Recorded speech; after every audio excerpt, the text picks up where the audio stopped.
Air susu dibalas air tuba, kebaikan dibalas dengan keburukan. Hal tersebutlah yang mungkin bisa menggambarkan hubungan Pangeran Diponegoro dengan Mas Tumenggung Sumodipuro.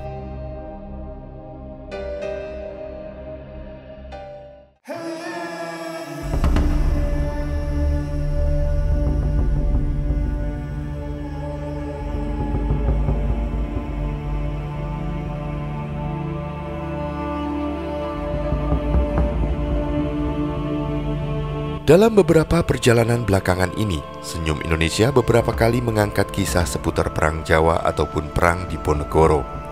Namun ada yang selalu mengganjal di hati. Siapakah sebenarnya Patih Danurjo atau Patih Danurjo yang manakah yang telah mematok tanah Pangeran Diponegoro untuk kepentingan kolonial? Dan di siang hari ini, aku menuju ke sebuah lokasi yang menurut informasi dari seorang kawan baik, terdapat lokasi yang diduga sebagai makam dari tokoh tersebut. Sekali lagi, lokasi yang diduga, jadi belum bisa dipastikan benar atau tidaknya. Lokasinya berada di sekitar stasiun Lempuyangan yang termasuk ke dalam Kepanewon Danurjan saat ini. Lalu, bagaimana kisah mengenai tokoh yang diceritakan berseberangan dengan Pangeran Diponegoro hingga memicu Perang Jawa yang sangat dahsyat? Berikut kisah yang bisa dihimpun Senyum Indonesia dari berbagai sumber.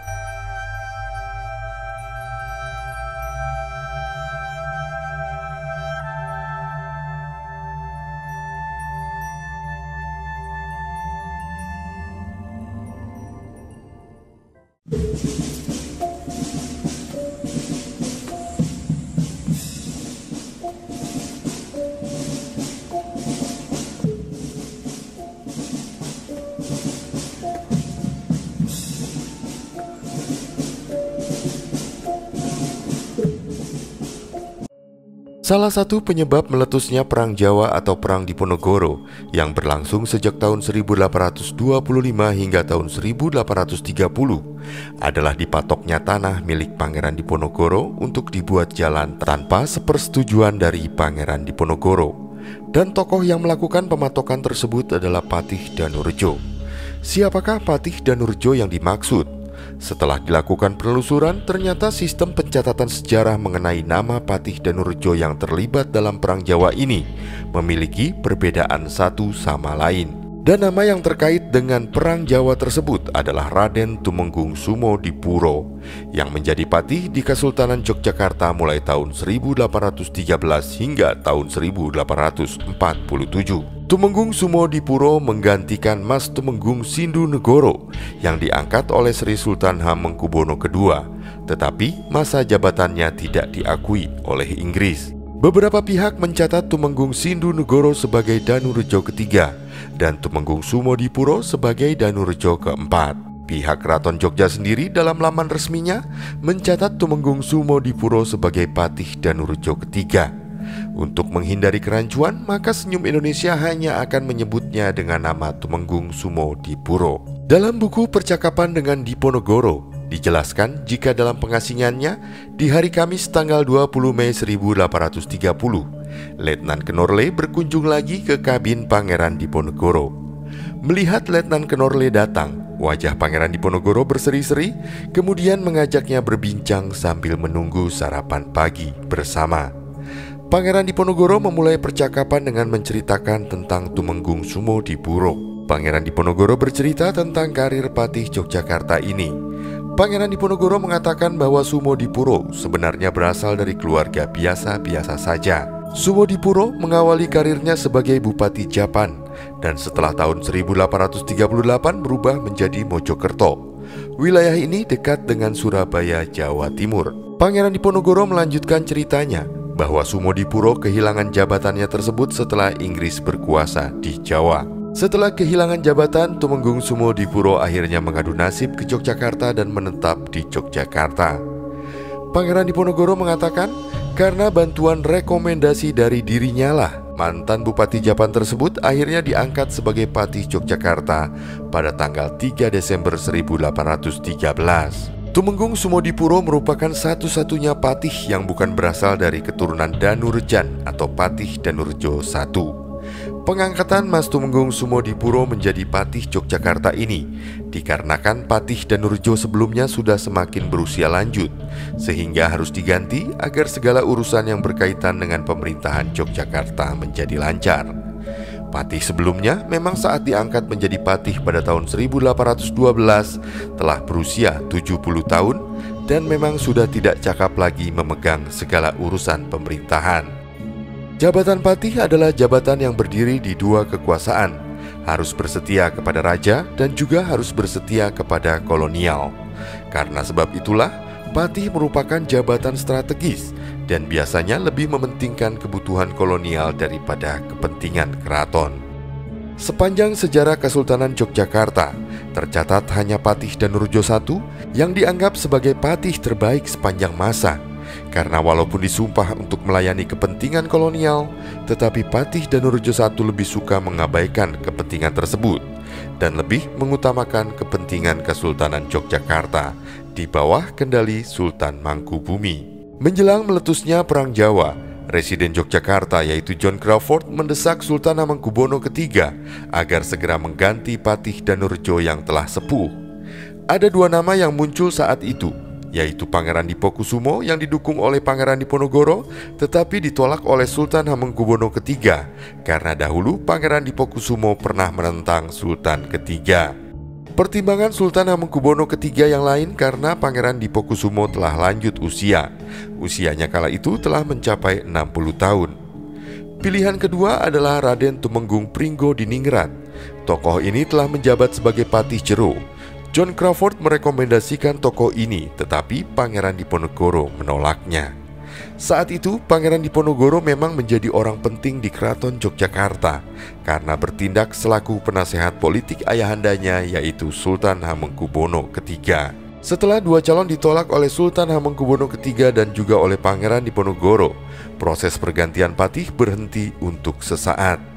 Hal tersebut menjadikan John Crawford, Residen Yogyakarta di masa Inggris berkuasa, menjadi gusar. Sultan Hamengkubuwono III kemudian mengutus Tan Jinsing atau Raden Tumenggung Secodiningrat yang menjabat sebagai Bupati Yogyakarta untuk pergi ke Tegalrejo menemui Pangeran Diponegoro. Tan Jinsing mengantongi dua nama untuk menjadi calon Patih Yogyakarta yang akan dipilih oleh Pangeran Diponegoro. Dua nama yang dicalonkan tersebut adalah Pringgodiningrat dan Mas Tumenggung Sumodipuro. Tentu saja Pangeran Diponegoro kaget ketika Tan Jinsing membawa dua nama itu. Pringgodiningrat sebelumnya pernah ditolak oleh Pangeran Diponegoro dan calon patih hanya tertinggal Tumenggung Sumodipuro. Karena jabatan patih sangat dibutuhkan untuk segera bekerja, maka Pangeran Diponegoro memilih Tumenggung Sumodipuro. Setelah Tan Jinsing kembali ke keraton dan membawa kabar bahwa Pangeran Diponegoro menunjuk Tumenggung Sumodipuro, Sultan Hamengkubuwono III merasa heran. Sultan Hamengkubuwono III menganggap masih banyak kandidat pejabat lain yang dianggap mampu dan berasal dari lingkungan dalam keraton. Menurutnya lagi, nama yang diusulkan itu masih terlalu muda dan berasal dari kalangan rakyat biasa. Namun, Sultan Hamengkubuwono III selalu memperhatikan saran-saran putra yang diseganinya karena dianggapnya memiliki pandangan yang kuat. Pada tanggal 3 Desember 1813, Tumenggung Sumodipuro pun diangkat dan dilantik sebagai Pepatih Dalem dan kelak memangku jabatan terhormat itu selama 34 tahun. Namun seperti yang diduga, sebagai orang luar yang sebelumnya tidak punya akses ke wilayah dalam kalangan elit istana, pada awal memegang kendali pemerintahan, Sumodipuro mendapat banyak hambatan dan cibiran dari pejabat lain. Hanya karena jasa Pangeran Diponegoro yang selalu membelanya, Sumodipuro sanggup melewati tahun-tahun pertama jabatannya yang sebenarnya penuh rongrongan dengan prestasi gemilang. Namun ternyata ada hal yang luput dari pantauan Pangeran Diponegoro. Terlepas dari pengaruh dan perlindungan sang pangeran, Sumodipuro justru tidak merasa berhutang budi. Sebaliknya, ia yang seperti dihinggapi oleh sindrom kere munggah balik, menyembunyikan sebuah luka di dalam hatinya karena dia merasa hidup di dalam bayang-bayang Pangeran Diponegoro. Semua jasa dan budi baik Pangeran Diponegoro kepadanya justru serasa taburan asam dan garam yang makin membusukkan luka di hatinya. Sumodipuro dihinggapi perasaan rendah diri, seolah-olah semua mata menatapnya dan memandangnya dengan rendah. Seolah-olah semua mulut di dalam keraton Kasakusuk menggunjingkan dia di belakangnya dan mengatakan bahwa dia bukan siapa-siapa bila bukan karena Pangeran Diponegoro.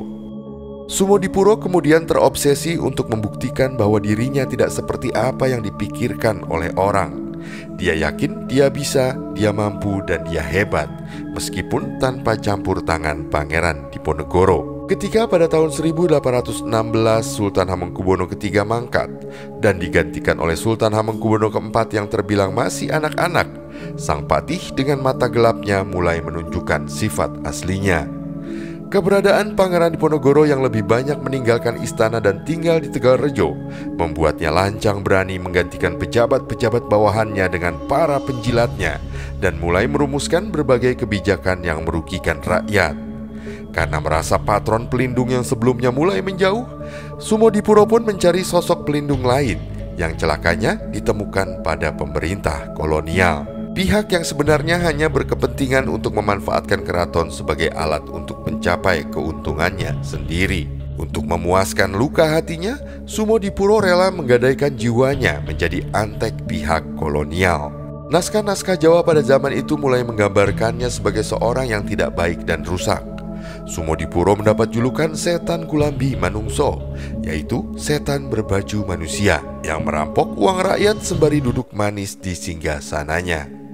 Babat Kedung Kebo mencatat sebuah peristiwa yang menandai anti klimaks hubungannya dengan sang Pangeran Diponegoro. Pada tahun 1822, Pangeran Diponegoro memanggil Sumodipuro berkaitan dengan berbagai laporan miring atas kesewenang-wenangannya menindas rakyat. Selaku wali sultan yang masih anak-anak, Pangeran Diponegoro menginterogasinya di Paseban, di depan banyak pemangku pejabat dan juga seorang sentono atau anggota keluarga dari sultan. Dulu Pangeran Diponegoro pernah membahas suatu kebijakan bersama ayahnya, yaitu Sultan Hamengkubuwono III, berkaitan dengan penunjukan petugas resmi polisi pedesaan atau gunung dan peran mereka atas masyarakat pedesaan. Tanpa berkonsultasi, Tumenggung Sumodipuro menunjuk 50 orang lebih petugas resmi yang digaji langsung dari uang pajak kerajaan dengan tugas khusus mengumpulkan pajak rumah tangga dan sekaligus menjadi petugas penegak hukum. Pangeran Diponegoro menjadi murka ketika Sumodipuro terus saja mengelak dengan berbagai alasan, dan terjadilah sebuah peristiwa yang menghebohkan. Pangeran yang amat disegani semua kalangan tersebut mendadak berdiri. Beliau melepaskan selop alas kakinya dan dengan langkah murka mendekati Sumodipuro dan kemudian memukulkan selop tersebut ke kepala dan wajah sang patih yang duduk menyembah. Penghinaan itu takkan pernah dilupakan oleh Tumenggung Sumodipuro sepanjang hidupnya, walaupun sesungguhnya dia sangat pantas menerimanya. Insiden besar kedua terjadi ketika dalam sebuah pesta bersama kolonial, Sumodipuro berniat hendak membalas penghinaan yang pernah dialaminya. Sumodipuro tahu bahwa sang pangeran tidak akan sudi ikut minum-minum, sehingga dengan sengaja ditawarkannya sebuah gelas. Namun tak disangka, Pangeran Diponegoro melakukan hal yang kian menyalakan dendam Sumodipuro. Begitu gelas diterima, sang patih kaget karena wajahnya basah disiram minuman keras yang dihempaskan oleh sang pangeran. Sejak itu, dengan penuh kedengkian, Sumodipuro benar-benar mendedikasikan hidupnya untuk menghancurkan kedudukan Pangeran Diponegoro di Keraton Yogyakarta. Orang yang telah berjasa besar menaikkannya sebagai pejabat administratif tertinggi di keraton, sebagai orang kedua di dalam pemerintahan. Dan hal-hal yang kemudian berlanjut adalah hingga meletusnya Perang Jawa. Pangeran Diponegoro harus berhadapan dengan kolonial Belanda sekaligus pihak Keraton Yogyakarta yang merupakan keluarga besarnya sendiri. Hal-hal tersebut tak terlepas dari peran Tumenggung Sumodipuro yang penuh siasat untuk membalaskan sakit hatinya kepada Pangeran Diponegoro.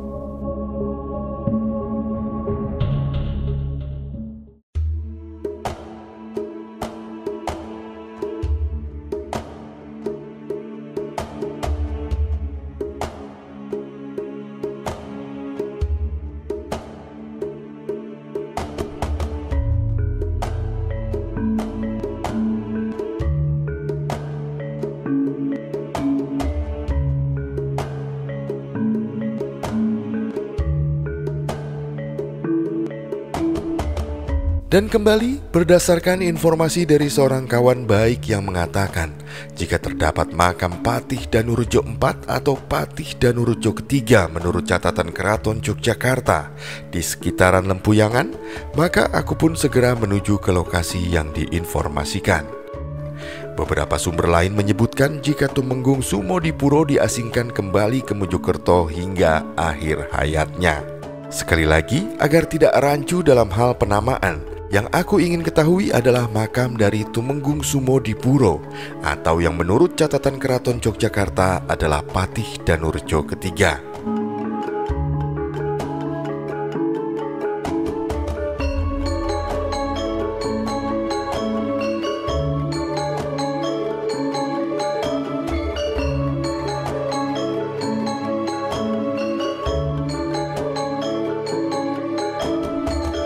Berada di sebuah pemakaman di Kepanewon Danurejan, di belakang sebuah masjid, aku pun segera memasuki area komplek makam, yang dari kejauhan terlihat sebuah gapura yang cukup megah.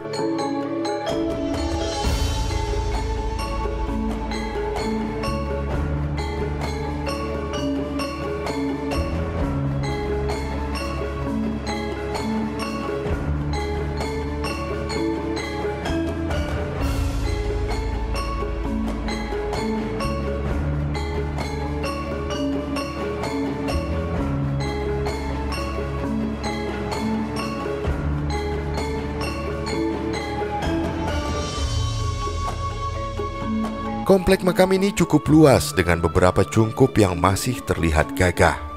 Karena sama sekali tak ada keterangan apapun mengenai makam yang diinformasikan oleh kawan baik tersebut, aku pun bertanya pada beberapa ibu yang bertugas membersihkan area makam.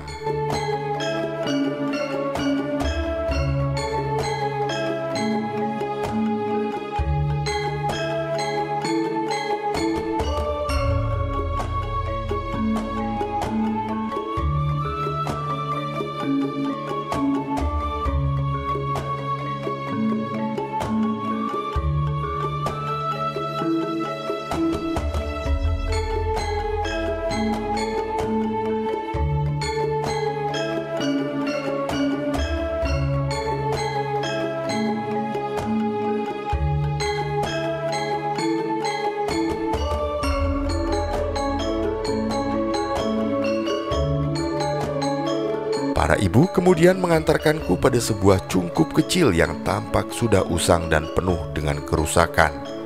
Di dalamnya kabarnya terdapat Patih Danurejo. Sebagai informasi, Patih Danurejo IV yang tercatat di Keraton Yogyakarta sendiri dimakamkan di daerah Melangi, Sleman.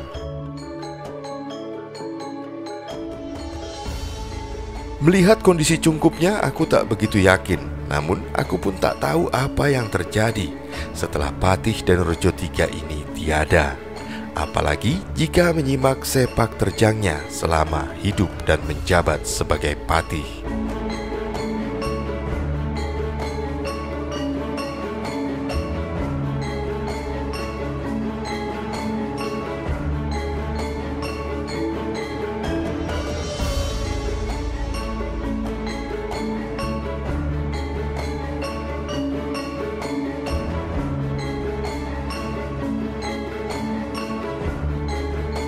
Namun, aku harus bersikap adil.